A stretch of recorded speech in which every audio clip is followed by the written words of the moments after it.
오늘은 종려 주일입니다. 예수님께서 예루살렘에 입성하신 날이고 또 오늘부터 시작되어지는 한 주간은 우리가 고난 주간이라고 이제 부르게 됩니다. 주님께서 십자가를 지러 가신 그 고난의 길이 시작되어지고 또 금요일 이제 십자가에 돌아가신 그날이 있기 때문에 이 한 주간을 고난 주간으로 보내게 됩니다. 근데 그 시작점이 되는 것이 오늘이죠. 예수님께서 사실은 성경에 많은 부분들이 예수님이 행하신 일들이 기록되어져 있지만 주로 행하셨던 것은 공간 복음서. 이제 오늘 오후에 이제 함께 말씀을 나눌 때 더 자세히 좀 말씀을 드리겠지만 갈릴리 중심으로 예수님께서는 모든 많은 사역들을 하셨습니다. 그리고 예루살렘에 들어오셔서 십자가로 가시는 그 길은 일주일밖에 되지가 않습니다. 그런데 그 일주일 첫날 바로 오늘이죠. 그들은 안식일이 토요일이기 때문에 안식일이 지난 바로 오늘 예수님께서 입성을 하시면서 이제 종료주일을 되고 또 한 주간의 고난주간이 되어지는데 그렇게 예수님이 들어오실 때 백성들은 호산나 다윗의 자손이여 하면서 예수님을 열렬히 환영했습니다. 종려나무 가지를 흔들고 호산나 외치기도 하고 길에 종려나무 가지와 자신들의 겉옷을 깔고 왕의 대로를 만들면서 왕으로 오시는 예수님을 맞이한 날, 그것이 바로 종료주일의 모습이다라는 겁니다. 그렇게 사람들은 왕으로 오실 예수님, 이 땅에서의 모든 고난과 억압과 힘듦을 이기게 하실 예수님을 환영했지만 실제로 예수님은 어디를 무엇하러 오셨습니까? 고난의 길을 가시기 위해서 오셨습니다. 그것이 바로 진정한 왕, 구원자로 오신 예수님의 길이시기 때문이다라는 겁니다. 그래서 오늘 본문의 말씀을 통하여서 이 한 주간 참된 왕, 바로 우리의 구원자로 오신 예수님이 가신 이 한 주간 고난주간의 삶, 예수님이 가신 그 길을 한번 묵상하는 그런 시간이 되었으면 좋겠습니다. 자, 먼저 오늘 본문의 말씀을 보시면은요, 예수님께서는 오늘 예루살렘에 입성하셨습니다. 그것도 성경의 말씀을 예언코자 이루시고자 정말 어린 낙이 새끼를 타고 성전으로 예루살렘에 입성하셨다라는 겁니다. 자, 오늘 주보 순서지를 한번 자세히 좀 보시면은요, 거기 생명의 말씀 요약하는 날의 광고 옆에 보시면은요, 이제 지난해에도 이제 실어드렸긴 했지만 예수님께서 공생의 마지막 일주일, 이래서 주일부터 해서 다음 주가 이제 부활주일입니다. 그 한 주간의 모든 예수님의 이제 행사들을 하신 일들을 다 이제 기록을 해놨습니다. 이것을 한번 참고하시면서 이번 주 이 한 주간을 보내셨으면 좋겠는데, 우리가 예루살렘 입성하신 것, 예수님께서 예루살렘에 오셔서 십자가 지시기까지 많은 시간이 있는 것처럼 보여집니다. 오늘 성경으로 보면 마태복음이 28장까지 있는데 오늘 21장 예수님께서 예루살렘에 입성하셨고 한 10장 가까이 8장까지 있지만 이 한 주간에 논쟁과 성전을 정화시키고 고난을 받으시고 십자가에서 죽으시기까지 그리고 부활 승천하시기까지의 사건들을 이 21장부터 28장까지 다 기록을 해놨습니다. 총 28장의 분량 가운데서 한 거의 3분의 1가량을 여기에 할애했기 때문에 예수님의 이 한 주간의 사역, 이 십자가의 사역을 굉장히 우리가 길게 생각하고 우리가 가장 예수님에 대해서 많이 생각하는 부분이 이 부분이기 때문에 예수님의 모든 공생의 사역 중 아주 많은 시간을 할애해서 생각하고 있지만 그러나 십자가 사건은 단 일주일밖에 되지 않습니다. 오늘 주보에 기록한 것처럼 오늘 그리고 성경의 말씀 마태복음 21장에서 입성하시고 이 한 주간에 여기에 있는 모든 사역들이 다 하신 겁니다.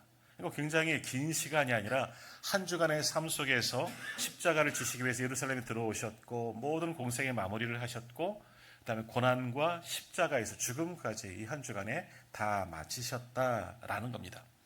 그러나 이 모든 사역은 주님의 십자가의 사역은 이미 구약에서 예언된 하나님의 말씀이었고 또 하나님의 모든 계획을 따라 이루신 사건들입니다. 어느 것 하나 주님의 임의대로 하신 것이 없이 하나님께서 약속하신 오래전부터 약속하신 그 구원의 계획이 실현되어지는 것이 한 주간의 주님의 마지막 삶이었다라는 겁니다. 물론 또 이걸 그렇게 생각해요. 십자가 지시고 죽으시고 다음 주 부활하셨고 바로 하나님 나라로 천국을 올라가셨다라고 생각하는데 그렇지도 않습니다. 우리 사도행전에 보면 나오지만 예수님께서 부활하신 이후에 40일 정도를 이 땅에 머무셨습니다. 부활체로 완전한 채로 이 땅 가운데 머무셨다가 또 많은 사람들도 만나시고 다시금 복음을 전하시고 사명 주시고 승천하셨지 부활하시자마자 바로 하나님 나라 가신 것은 아니다 하는 겁니다. 근데 그 기록이 성경에는 많지 않기 때문에 부활 이후에 예수님이 이 땅에 머무신 것을 잊어버리곤 한다라는 겁니다.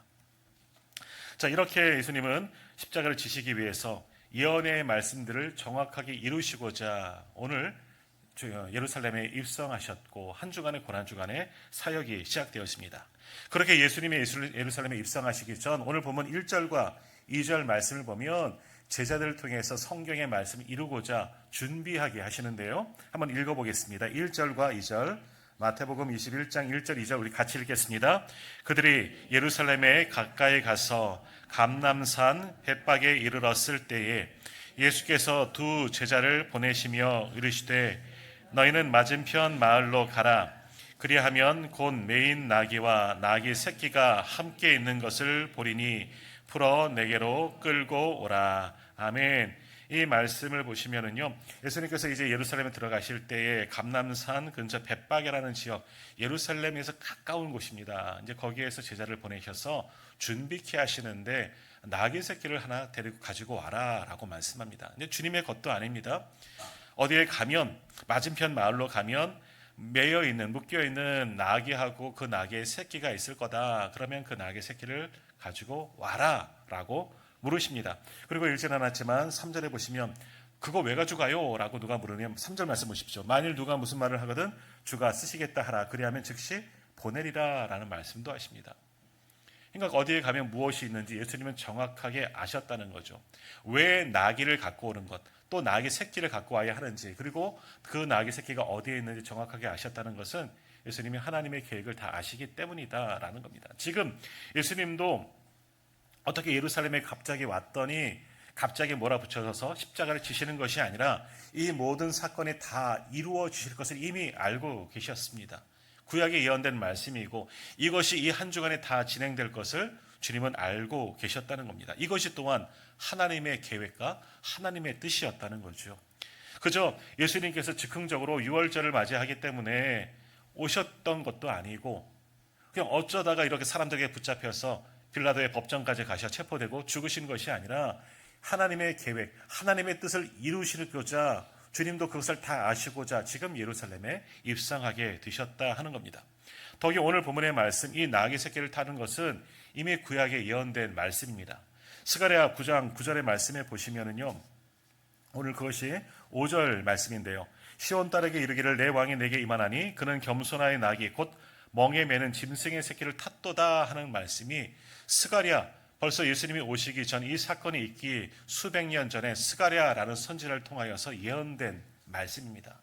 왕이 오실 것이다. 그는 공의의 왕이고 우리를 구원할 왕이시지만 겸손한 왕이다. 그러기에 그는 말을 타고 병사들을 이끌고 오신 것이 아니라 어떻게?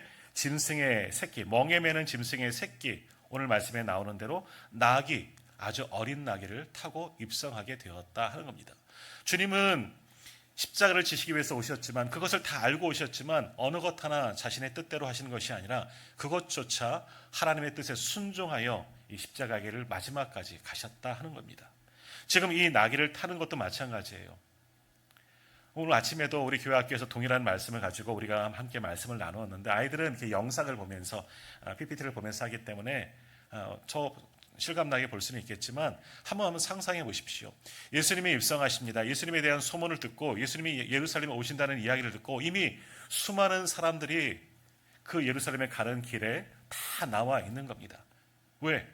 그들을 구원할 왕이 오시기 때문에 구약에서 예언된 그 그리스도 메시아가 오신다는 거죠. 우리를 구원할 자, 어디에서? 로마의 압제에서 지금의 이 어려운 상황 속에서 구원하실 참된 왕이 오신다는 것을 기대하면서 사람들은 그 예수님을 보기 위해서 예루살렘에 가는 그 도성 입구에 쭉 다 나와 있는 겁니다. 손에 종려나무 가지를 들고 왕이 오시기에 왕을 맞이하고 흔들기 위해서 그 종려나무를 가지고 사람들은 나와 있는 거죠. 그런데 수많은 인파 속에 길이 열립니다. 그리고 길 가운데 예수님이 드디어 왕으로 입성을 하시는데 그 모습은 어떠합니까? 왕의 모습이 아니에요. 예수님께서 뭘 타고 오셨다고요? 나귀 새끼를 타고 오셨습니다. 어린 나귀, 건장한 어린이. 보통 예수님은 30세쯤 청년으로 볼 터인데 그런 건장한 예수님이 작은 나귀 새끼를 타고 가는 그 모습을 한번 상상해 보십시오. 수많은 사람들이 메시아 호산나 하면서 찬양을 하고 있는데 그 사이로 정말 볼품없는 사람들과 남루한 옷을 입은 사람들과 함께 작은 어린 나귀를 타고 가는 예수님의 모습을 한번 생각해 보십시오. 왕이라면 멋진 백마를 타고 군병들을 이끌고 찾아보니까 정조대왕이 왕의 행차를 할 때 시형에 있는 뭐 할머니를 만나러 갔다 그러나요? 그런 행차를 할 때 그런 조감도가 있습니다. 거기에 보면 이 정조대왕이 가는 길에 몇 명이 같이 갔냐면 6천 명이 함께 행진을 했다는 겁니다. 그 길이가 1km 정도 됐다는 거예요. 앞에서는 소위 말하는 군악대가 여러 가지 음악을 연주하고 주변에는 아주 여러 가지로 무장한 병사들도 함께 따르고 고위 관직들도 그 뒤를 따르면서 1km가 되는 6천 명의 사람들이 행진하는 것을 보면 얼마나 그 위험이 대단하겠습니까? 그런데 오늘 말씀해 보십시오. 구약에서부터 예언한 그 왕이십니다. 메시아, 우리를 구원하실 분으로 오시는 겁니다. 호산나가 뭡니까? 우리를 구원하소서라는 이야기 아닙니까? 우리의 구원자이십니다 라고 외치면서 왕을 맞이하는데 그렇게 오는 왕의 모습은 아주 초라합니다. 그러나 그들은 그것과 상관없이 호산나, 우리를 구원하소서 열렬히 찬양했지만 그 모습은 참 그것과는 대조적이죠. 작은 나귀 새끼를 탔습니다. 그리고 주님도 그렇지만 그를 따르는 예수님의 12명의 제자들 그리고 그와 함께하는 무리들 그 모습은 행로하기 짝이 없습니다. 그 모습과는 왕의 모습과는 전혀 상관없는 그들의 모습이었습니다. 왜 그렇게 오셨을까? 좀 더 다른 방법으로 오면 얼마나 멋졌을까 하는 생각을 해보지만 그것이 바로 하나님의 방법이고 하나님의 계획이기에 겸손하여서 나귀를 탔나니 곧 나귀 새끼를 탔다 하는 이 말씀을 성취하고자 주님은 그렇게 초라한 모습으로 예루살렘에 입성하셨습니다. 그렇게 겸손한 모습으로 말씀을 성취하고자 주님은 그렇게 오셨습니다. 그러나 많은 사람들이 그렇게 오신 주님을 환영하였고 오늘 보면 10절 이하의 말씀을 보면 또 어떤 이들 가운데는 이게 도대체 무슨 일이냐 수많은 사람들이 와서 갑자기 호산나 호산나 외치는 것을 보고 이게 무슨 일이냐 말씀에 보면 온 성에 예루살렘 성이죠. 소동이 일어났다라고 말합니다. 심지어는 저 사람이 누구냐? 아직 예수님을 알지 못하는 사람들도 있었다는 거죠. 그러자 무리가 이르되 갈릴리 나사렛에서 나온 선지자 예수라 그제서야 예수님에 대해서 들은 사람도 있었다는 겁니다. 여튼 종료주일 바로 이날 예수님은 성경의 말씀을 이루시고 마지막 십자가의 길을 가시고자 예루살렘에 들어오셨습니다. 또 말씀을 이루시고자 어린 나귀 새끼를 타면서 볼품없는 사람들과 그러나 사람들의 호산나 외치는 그 소리를 들으면서 그렇게 예루살렘에 입성하셨다라는 겁니다. 그러니까 예수님의 예루살렘 입성은 성경의 말씀, 하나님의 말씀을 한 채 오차도 없이 다 성취하고자 하신 모든 행동이셨다 하는 겁니다. 그러니 오늘 이 예수님을 쫓아 우리도 하나님의 말씀에 순종해야 하는 겁니다. 하나님의 약속의 말씀을 하나도 어긋남이 없이 다 이루어진다는 것을 온전히 믿으시고 그 약속 가운데 무엇도 있다? 나를 향한 약속, 나를 구원하실 그 하나님의 약속도 반드시 성취될 것이라는 것을 온전히 믿고 나를 위해 십자가의 길을 가신 예수님을 믿을 수 있는 나의 왕, 나의 주님으로 영접할 수 있는 저와 우리 모든 성도님들이 다 되시기를 축복합니다. 이렇게 예수님은 사람들의 환호 속에 입성하셨습니다. 자, 근데 다시 한번 가만히 한번 생각해 보십시오. 내가 만약에 그 현장 속에 있었다면, 내가 환영하는 인파가 아니라 만일 내가 예수님이었다면, 아니면 예수님을 따르는 제자들 가운데, 그 무리들 가운데 내가 껴 있었다면 어떠한 생각이 들겠습니까? 물론 예수님은 앞서가시는 예수님은 나귀 새끼를 타고 들어가십니다. 그리고 그 뒤를 따르는 사람들도 정말 어부 출신들이 반 이상이니 행로하기 짝이 없습니다. 가난한 사람들이죠. 아무것도 갖추지 못한 사람들입니다. 그러나 주변에 수많은 인파가 나와서 사실 이때 아마 예루살렘은 수만 명이 있었다고 보통 이야기합니다. 왜냐하면 유월절을 맞이하기 위해서 전국에서 다 모여들었기 때문에 뭐 수십만회까지 상달한다라고 그렇게 한 그런 기록들도 있습니다. 여튼 그 길에 선 사람들은 뭐 수십 명의 사람이 아니라 수만 명의 사람들이 그 길 가운데 몰렸다는 거죠. 그렇게 환영을 받고 그렇게 지지를 받고 메시아다 호산나 하면서 그렇게 찬양하고 있는데 그 길을 따르는 주님의 뒤를 따르는 사람들의 마음은 어떠했을까요? 우리들이라면 우쭐하는 그런 마음이 있지 않겠습니까? 지금의 내 모습이나 내 상태나 내 행색이나 상관없이 많은 사람들의 환영과 지지를 받으면 사람들은 소위 우쭐하기 마련입니다. 예수님도 어떻게 했습니까? 어찌 보면 예수님은 아시죠? 십자가의 길이라는 걸. 지금은 왕으로서 보좌에 오르시는 그 길이 아니라 무엇하러 가시는 겁니까? 골고다 십자가에서 죽으시려 가시는 길임을 주님은 알고 계십니다. 하지만 예수님도 인간적인 마음이 계시기에, 인성이 계시기 때문에 이러한 사람들의 환영을 받는다면 그렇게 생각해 볼 수 있지 않겠습니까? 상황을 역전시키는 거죠. 정말 왕이 되시는 방법도 있을 겁니다. 천군 천사를 동원하시고 세상 군대가 아닌 하나님의 군대로 정말 왕으로서 입성하시고 로마 정부를 뒤엎고 억압을 뒤엎고 이 땅에 자유를 선포하시는 그런 왕의 모습으로 탈바꿈하실 수도 얼마든지 있으셨을 겁니다. 십자가가 아닌 다른 모양으로 스스로 구원을 이루시는 방법도 주님은 하실 수 있으셨을 겁니다. 그러나 주님은 그렇게 하지 않으셨다는 겁니다. 사람들의 그런 열렬한 환호도 그것을 뒤로 하고, 왜? 주님이 가야 할 사명이 있기 때문에. 그들의 환영이나 그들의 지지나 이것이 중요한 것이 아니라, 왕의 보좌에 오르는 것이 지금 하실 일이 아니라 주님이 하실 일은 뭐다? 십자가의 길이거든요. 십자가에서 죽으셔야만 하는 그 길을 주님은 아셨습니다. 그것이 또한 하나님의 뜻이라는 것을 분명히 아셨기 때문에 사람들의 그런 열렬한 환호를 뒤로 하고 한치의 망설임도 없이 주님은 끝까지 그렇게 십자가를 향하여 한 걸음 한 걸음 나아가셨다 하는 겁니다. 사람들은 외칩니다. 호산나 다윗의 자손이요. 이건 무엇이겠습니까? 성경에 기록된 말씀이죠. 다윗의 자손으로 오실 메시아 그리스도를 그렇게 기다렸습니다. 사실 예수님은 다윗의 후손으로 오셨습니다. 다윗의 가문을 쫓아서 아버지 요셉의 육신의 아들로 오셨으면 그 성취가 이루어지는 것이죠. 그럼 왕으로 입성하셔도 상관없겠지만 주님은 그렇게 하지 않으셨습니다. 사람들의 환호에 취하지 않으셨습니다. 사람들의 기대에 부응하지 않으셨습니다. 오직 하나님의 뜻에만 순종하셨다라는 겁니다. 우리는 달랐을 거예요.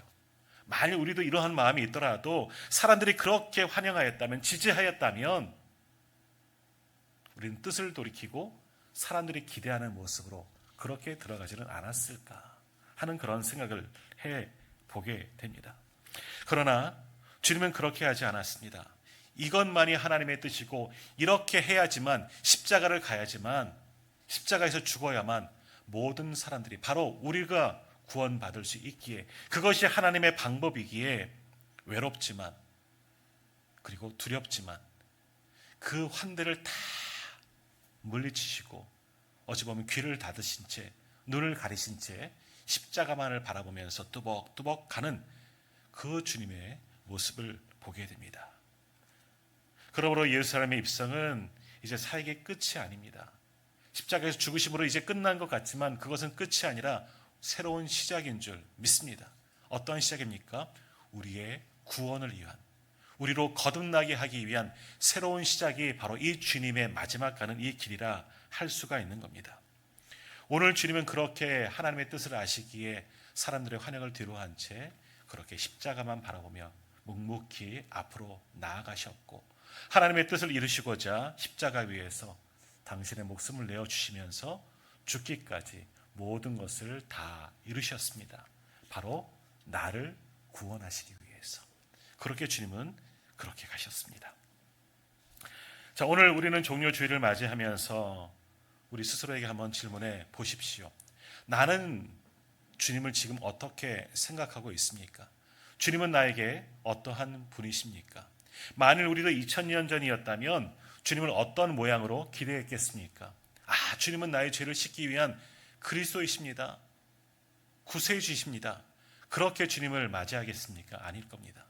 우리도 오늘 2000년 전에 지금 무리들처럼 똑같은 모양으로 종려나무를 흔들면서 나의 겉옷까지 벗어 던지면서 주님은 나의 왕이십니다.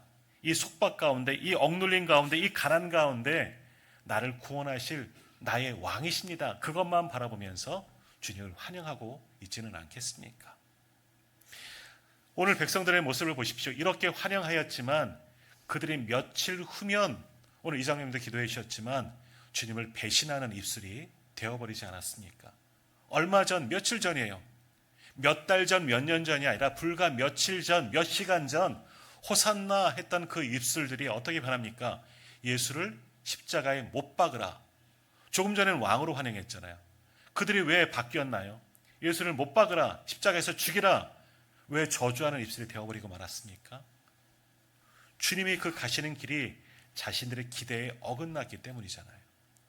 왕이 될 줄 알았는데, 왕이 되어서 헤롯 정부를 무너뜨리고 로마 정부를 무너뜨리고 이 나라를 완전히 뒤집어 엎을 줄 알았는데, 마치 천지개벽이 일어날 줄 알았는데 주님의 행보는 그렇지 않습니다. 아무 힘도 없이 도살장으로 끌려가는 마치 어린 양처럼 묵묵히 십자가에서 죽어갑니다. 그 모습을 보고 사람들은 기대가 꺾이는 거죠. 그러니 예수님을 십자가에 못 박으라 외치며 저주하는, 침뱉는 그런 무리가 되지는 않았습니까? 오늘 우리도 마찬가지예요. 오늘 우리는 예수님을 믿습니다. 예수님이 나의 구세주인 줄 믿습니다. 그분이 나의 왕이신 줄도 믿습니다. 그러나 어떠한 주님으로 우리는 믿고 있습니까? 주님은 나의 모든 문제를 해결하시는 주님이십니다. 능력 많으신 주님이십니다. 그러니까 내가 원하는 것, 내 마음의 소원들, 이것만을 해결하시는 그런 주님으로 우리가 믿고 있다면 오늘 우리는 2000년 전에 지금 호산나는 무리들과 똑같은 거예요. 그들의 기대도 그런 거거든요. 주님은 나의 왕이시다라고 생각하는 것은 죄에서 구원하실 진정한 왕이 아니라 지금 내 문제를 해결해 줄, 내 마음의 소원을 응답해 줄, 내 현실의 모든 것을 변화시켜 줄 그런 왕으로 기대했기 때문에 그들이 변절자가 되었고 배신자가 되었던 겁니다. 오늘 우리가 그렇게 주님을 기대하고 있다면 내 문제, 소위 말해서 내게 복 주실 분, 세상에 복을 주실 주님으로 영접하고 있다면, 그렇게 믿고 있다면, 하나님이 마치 요술램프의 지니처럼 내 소원을 다 응답하시는 분만 알고 있다면, 우리도 하나님께서 내 기대를 어긋나게 하신다면, 주님이 내 기대대로, 내 기도하는 대로 응답하시지 않는다면 오늘 우리도 배신하는 자가 될 수가 있다는 겁니다. 그러므로 오늘 우리가 믿는 주님이 어떠한 주님이신지 우리가 온전히 기억해야 합니다. 주님은 물론 내 현실의 문제도 해결해 주시는 주님이시지만 나의 근본적인 문제, 나의 죄를 씻어주시는 참된 그리스도이신 줄 믿습니다. 진정한 왕이십니다. 내 모든 죄를 사하시고 나를 위해 죽으신 주님이 바로 나의 왕, 나의 주님이신 줄 믿습니다. 이것을 믿지 아니하고 그 부수적인 다른 것만 믿고 있고 알고 있다면 나는 잘못 신앙생활을 하고 있는 겁니다. 오늘 이 무리들처럼 똑같이 주님을 배신하는 자들이 될 수가 있다는 거지요. 그러므로 오늘 우리의 믿음을 한번 점검해 보십시오. 이 고난주간 우리가 한 주간을 보내면서 주님이 행하셨던 이 모든 행적들을 우리가 한번 따라가 보면서 주님이 나를 위해 죽으셨음을 다시 한번 깊이 느끼고 감사하고 이젠 나에게 맡긴 십자가를 지고 주님의 뒤를 겸손히 따를 수 있는 저와 우리 모든 성도님들 되시기를 간절히 소망합니다. 자, 그러면 이렇게 주님의 나의 구주이심을 믿는다면 우리의 삶은 어떻게 살아가야 하겠습니까? 그죠? 주님을 기대하며 주님의 복 주심만을 바라보면서 우리가 그렇게 주님을 믿는 것이 아니라 나의 생명을 구원하신 분, 나를 살림받게 하시고 영원한 생명을 주신 주님을 전하는 그런 성도의 삶을 살아가야 하는 겁니다. 내 기대만은 채워달라, 호산나 이것만 외치는 것이 아니라 주님은 나의 왕이십니다. 나의 그리스도이십니다. 나의 구원자이십니다. 그리고 내가 주님으로 인하여 구원받았습니다. 이것을 온전히 믿고 주님의 구원자이심을, 예수 그리스도의 십자가의 능력과 복음을 전하는 그러한 삶을 우리가 살아가야 할 줄로 믿습니다. 그러므로 우리가 이번 고난주간을 보내면서 우리가 작정한 분들이 있습니다. 우리 가족들, 우리 주변의 이웃들, 그분들에게 십자가의 주님, 나를 위해서 죽으셨고 그들을 위해서 죽으신 그 주님을 힘써 증거하며 살아가는 것, 그것이 나에게 맡기신 십자가를 지고 따르는 주님의 참 제자의 사명인 줄 믿습니다. 그러므로 이 한 주간 오직 우리의 입술에서 호산나 이것으로 끝나는 것이 아니라 나의 왕, 나의 그리스도 주님만을 증거하며 살아갈 수 있는 저와 우리 모든 성도님들 다 되시기를 간절히 소망합니다. 그러한 우리를 통해서 또 다른 영혼들이 구원을 받고 주님께 돌아오게 될 줄 믿습니다. 이제 다음 주일은 부활절입니다. 나를 위해 죽으셨고 또 나를 위해 먼저 부활하심을 기념하는, 기억하는, 감사하는 그런 예배를 드리는 날이죠. 그럼 다음 주일 우리가 작정한 영혼들 주님 앞으로 한번 인도해 보십시오. 또 우리 가족 중에서 또 오랫동안 출석하지 못하고 있는 우리 사랑방 식구들 권면하여서 주님은 나를 위해서 죽으셨고 당신을 위해서 죽으셨습니다. 이제 다시 나가서 주님 앞에 나아갑시다. 권면하여서 많은 영혼들을 주님 앞으로 인도할 수 있는 우리 모두가 다 되시기를 간절히 소망합니다. 그것이 바로 십자가를 향하여 나아가는 우리의 길인 줄 믿습니다. 함께 기도하겠습니다.